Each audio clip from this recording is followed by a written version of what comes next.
Good morning बच्चों।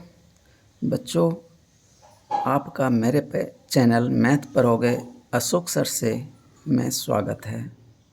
बच्चों, आज हम पढ़ेंगे math class 9 NCERT chapter 9 circles, और इसके अंदर पढ़ेंगे थ्योरम, और थ्योरम है 9.1 एंड 9.2, और इसके साथ में एक्सरसाइज 9.1 भी करेंगे। तो पहले इंट्रोडक्शन देखते हैं बच्चों। ये देखिए, ये एक सर्किल है और इसका जो ये सेंटर होता है, तो इसको सेंटर जानते ही हैं। ये ओ क्या है, इसका सेंटर है। और ये जो आउटर लाइन है, इसको सरकमफेरेंस बोलते हैं। मैं लिख भी दिया हूँ सरकमफेरेंस। अब सरकमफेरेंस और सेंटर को मिलाने वाली लाइन जो है वो रेडियस होती है। और ए बी, अब ये देखिए, ए बी जो है सेंटर से गुजर रही है, तो ये क्या होती है, डायमीटर। तो इसमें जो है कभी कभी क्वेश्चन पूछता है, सबसे बड़े कॉर्ड का क्या नाम है। तो ये देखिए, ये छोटे पार्ट को मिला रहा है, तो ये कॉर्ड है। तो सबसे बड़ा कॉर्ड कौन सा हो गया, ये डायमीटर। तो अब डायमीटर जो है किसी भी डायरेक्शन में आप खींच सकते हैं, चाहे ऐसे हो चाहे ऐसे हो। तो डायमीटर जो होगा सबसे लंबा कॉर्ड होगा। अब सी ई बी, ये देखिए इस तरह से, ये जो सरकमफेरेंस का जो ये पार्ट होता है, इसको बोलते हैं आर्क। और ये सीधी लाइन को क्या बोलेंगे, कॉर्ड। और ये जो कर्व लाइन है, यानी सरकमफेरेंस का जो पार्ट है, उसको क्या बोलेंगे, आर्क। आर्क जो होगा ये दो पार्ट में बटा हुआ है। एक है माइनर आर्क, जो कि मैंने देखिए रेड से यहाँ दिखाया है, माइनर आर्क यहाँ से लेके यहाँ तक। उसके बाद इधर जो ये बड़ा वाला पार्ट बच गया, सरकमफेरेंस का बड़ा वाला पार्ट, उसको बोलेंगे मेजर आर्क। अब कॉर्ड जो है, ये कॉर्ड है। अब देखिए, एक तो सरकमफेरेंस को इसने दो पार्ट में बांटा कि आर्क, माइनर आर्क और मेजर आर्क। उसी तरह से ये सर्किल को भी दो पार्ट में बांट दिया, एक ये छोटा वाला एरिया ये, और ये बड़ा वाला एरिया पूरा ये। तो इसको यहाँ पे मैंने दिखाया है, माइनर्स इसको सेगमेंट बोलते हैं। तो ये जो छोटा वाला एरिया है, जिसको मैंने लाइन से कवर कर दिया है, ये माइनर सेगमेंट है। और इधर जो बड़ा वाला एरिया है, ये क्या है, मेजर सेगमेंट है। तो इस तरह से कॉर्ड जो है सर्किल को दो पार्ट में बांट दिया, पूरे सर्किल का एरिया वाला सेक्शन को दो पार्ट में बांटा। एक ये सेगमेंट कहलाया, बड़ा वाला पार्ट जो है मेजर सेगमेंट, और छोटा वाला पार्ट माइनर सेगमेंट। और ये जो सरकमफेरेंस है, इसको भी दो पार्ट में बांटा, तो माइनर आर्क और मेजर आर्क। अब सेक्टर, अब देखिए इस तरह का जो पार्ट होगा, यानी किसी एंगल पे, तो वो सेक्टर कहलाएगा। इसका वैल्यू मान लेते हैं क्या है, थीटा।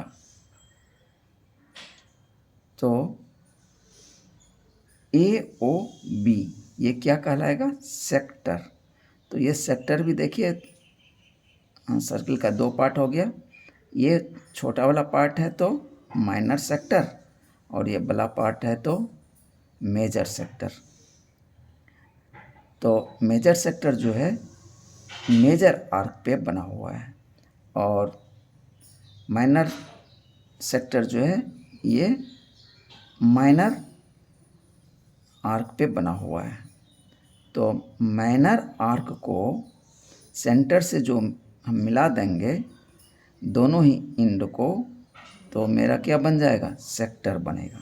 तो माइनर आर्क को मिलाने वाला जो उसके अंदर का क्षेत्र होगा, जो एंगल बनाएगा, ये क्या कहलाएगा, माइनर सेक्टर। और जो ये बड़ा वाला पार्ट बच गया, इसको बोलेंगे मेजर सेक्टर।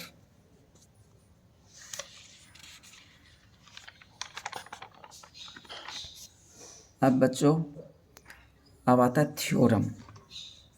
थ्योरम है 9.1। कहता है equal chords of a circle subtend equal angles at the centre. कहता है इक्वल कॉर्ड्स, अभी पीछे देखा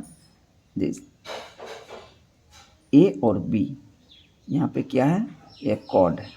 सी और डी, ये क्या है, कॉर्ड है। कहता है इक्वल कॉर्ड्स, यदि ए बी बराबर सी डी हो तो ये जो है एंगल जो बनाएगा सेंटर पे वो इक्वल होगा। तो इसको मुझे प्रूफ करना है। तो गिवन ए बी बराबर सी डी, टू कॉर्ड्स, तो ए बी और सी डी दो कॉर्ड दिया हुआ है। To proof angle A O B बराबर एंगल सी ओ डी, यानी ये एंगल बराबर ये एंगल होगा। तो अब देख लेते हैं इन ट्रायंगल ए ओ बी और सी ओ डी में देखिए क्या क्या इक्वल है। ए ओ, ये क्या रेडियस है, ओ सी, ये भी रेडियस है तो इक्वल ही होगा। तो ए ओ बराबर ओ सी रेडियाई ऑफ सर्किल। उसी तरह ओ बी बराबर ओ डी, ओ बी बराबर ओ डी, ए भी रेडियाई ऑफ सर्किल है। और ए बी बराबर सी डी, ये तो दिया हुआ है। तो therefore triangle A O B congruent triangle C O D by S S S rule से दोनों ट्रायंगल क्या हो गया, कॉन्ग्रुएंट हो गया। तो इसलिए एंगल का जो पार्ट होगा कॉरस्पॉन्डिंग एंगल ओ बी बराबर होगा। तो so angle A O B बराबर एंगल सी ओ डी, ये किससे बराबर हो गया, सी पी सी टी से।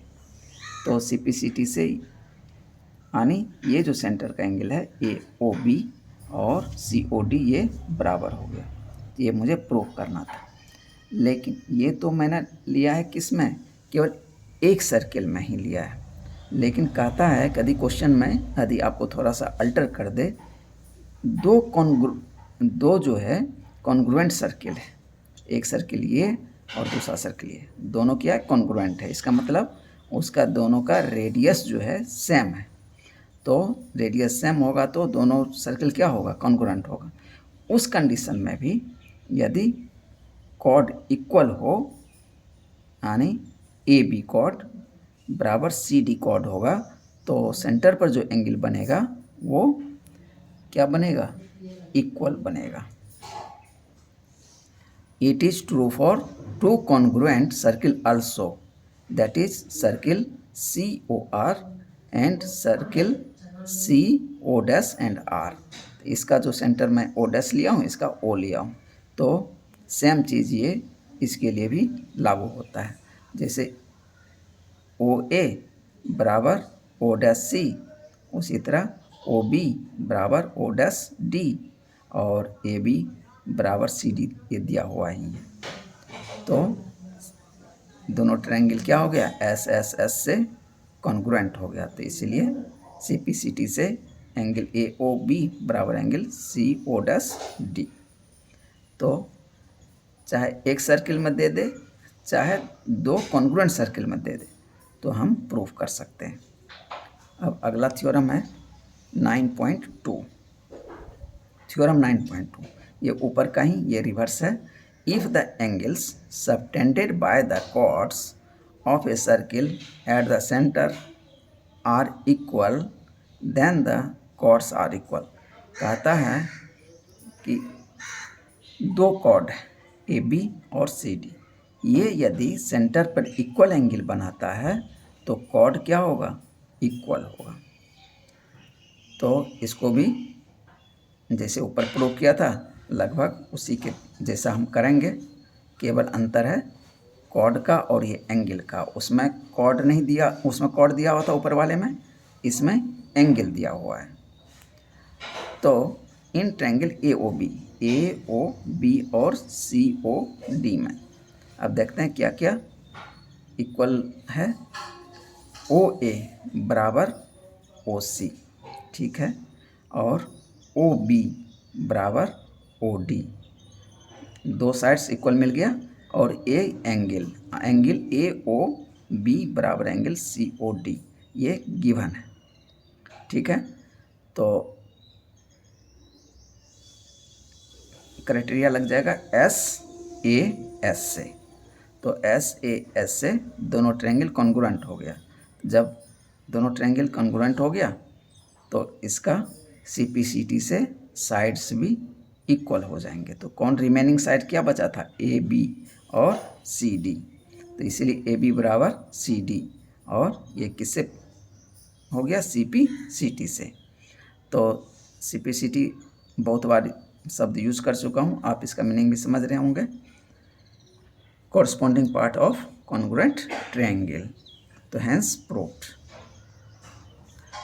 अब एक्सरसाइज 9.1, ये चैप्टर 9 का है और ये सर्किल का ही है।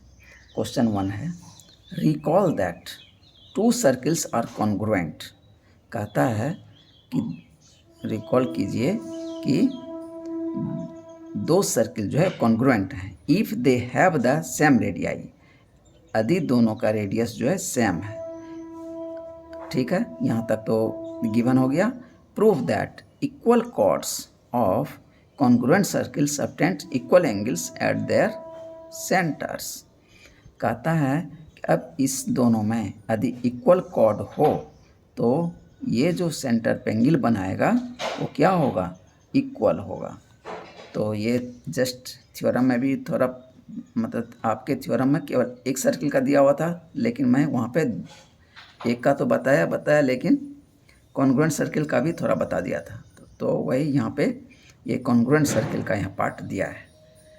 तो इसमें गिवन क्या है, two congruent circle C O R and C O dash R. तो इसको लिखने का इसी तरह से एक तरीका है जिससे हम रिप्रेजेंट करते हैं। सच दैट ए बी बराबर सी डी, इसमें ए बी और सी डी बराबर दिया हुआ है, are equal chords of circle O R and circle O dash R respectively. To prove angle A O B बराबर angle C O dash D.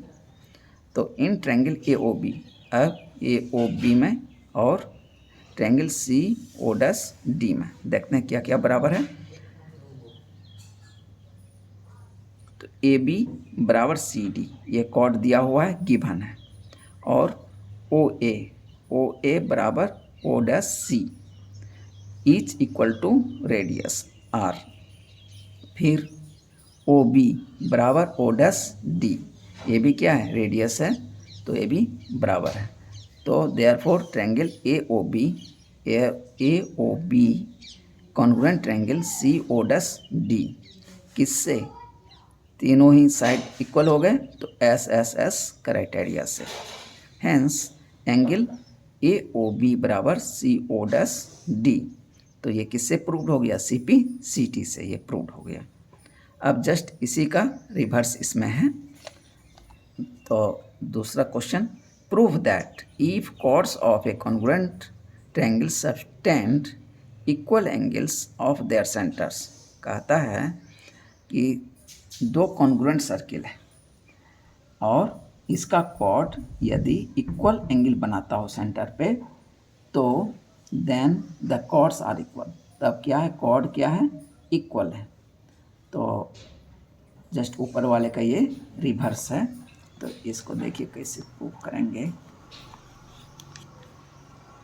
तो दो सर्किल है और ये दोनों congruent, given two congruent circles C O R और C O dash R. इसमें angle A O B बराबर angle C O dash D, बराबर angle C O dash D. अब टू प्रूफ ए बी बराबर सी डी, इसमें prove करना है ए B बराबर सी डी, यानी कॉर्ड जो है इक्वल है, ये प्रूफ करना है। Proof in triangle A O B, in triangle A O B और triangle C O dash D में देखते हैं क्या क्या इक्वल आता है। ओ ए बराबर O dash C each equal to R, क्योंकि ये कॉन्ग्रुएंट ट्रायंगल है तो दोनों का रेडियस बराबर है, तो ये साइड इक्वल हो गया। अब ओ बी बराबर ओ डैश डी, तो ए बी क्या है, कॉन्ग्रुएंट ट्रायंगल का रेडियस है, तो दोनों रेडियस बराबर ही होगा। ओके, अब एंगल ए ओ बी बराबर angle C O dash D, ये क्या है, गिवन है, दिया हुआ है, ये एंगल बराबर ये एंगल दिया हुआ है। तो मुझे 3 चीज़ मिल गया, ये साइड, ये एंगल और ये साइड, इसका ये साइड, ये एंगल और ये साइड। तो इसमें क्राइटेरिया लग जाएगा एस ए एस से दोनों ट्रायंगल क्या हो गया, कॉन्ग्रुएंट प्रूफ हो गया। तो इसीलिए कॉर्ड भी क्या हो जाएगा, ए बी बराबर सी डी, किससे, सी पी सी टी से। तो सी पी सी टी से ए बी बराबर सी डी प्रूव्ड हो गया। बच्चों इसमें क्वेश्चन ये 2 ही दिया हुआ था, तो अब नेक्स्ट में मिलते हैं अगले एक्सरसाइज और थ्योरम के साथ।